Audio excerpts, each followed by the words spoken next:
Hello বন্ধুরা, কিয়া খবর তোমাদের নাও? আর একটা নতুন গল্প দিলাম তো, আর কথা না কয়া শুরু করা যাক। বিয়ের পর প্রথম সকালটা ছিল একদম অন্যরকম। ফজরের আজান শেষে মিকাইল ঘুম ভাঙতেই দেখল রাকিবা ইসলাম নামাজ শেষ করে চুপচাপ দোয়া করছে। জানলা দিয়ে ভোরের আলো এসে পড়েছে তার মুখে। মিকাইল কিছুক্ষণ চুপ করে তাকিয়ে থাকলো। রাকিবা তাকিয়ে দেখে মিকাইল হাসছে। কি দেখছো? ভাবছি এতদিন যার জন্য দোয়া করতাম সে আজ আমার সামনে বসে দোয়া করছে। রাকিবা হেসে বলল, আর আমি ভাবছি আল্লাহ আমার দোয়াটা কত সুন্দর করে কবুল করেছেন।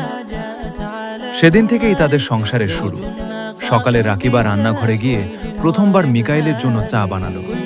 চা একটু বেশি মিষ্টি হয়ে গিয়েছিল।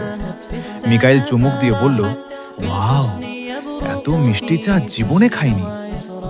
রাকিবা সন্দেহ করে বলল, সত্যি? কারণ এতে তোমার হাতের ভালোবাসা আছে। রাকিবা লজ্জা পেয়ে হেসে ফেলল। দিন যেতে লাগলো। ছোট ছোট বিষয়ই তাদের সুখ। বিকেলে দুজন একসাথে বাজারে যেত। মিকাইল সব সময় ভারী ব্যাগ নিজে নিত। রাকিবা বলতো, আমি একটু ধরতে পারি। মিকাইল বলতো, না, তুমি শুধু পাশে থাকো, সেটাই আমার শক্তি। রাতে খাওয়ার পর দুজন ছাদে বসে গল্প করত। একদিন রাকিবা বলল, জানো, আমি ভাবতাম সংসার খুব কঠিন হবে। মিকাইল বলল, কঠিন হবে, কিন্তু আমরা দুজন থাকলে সহজ হয়ে যাবে। কখনো ছোটখাটো ঝগড়াও হতো। একদিন রাগ করে রাকিবা কথা বলছিল না।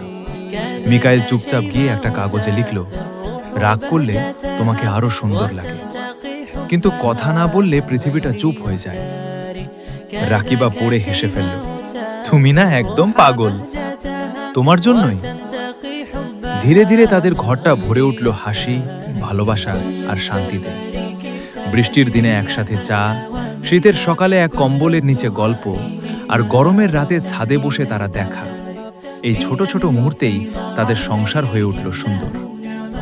একদিন রাতে মিকাইল বলল, রাকিবা, আমি বড় কিছু দিতে পারবো না হয়তো, কিন্তু তোমাকে সবসময় হাসি খুশি রাখার চেষ্টা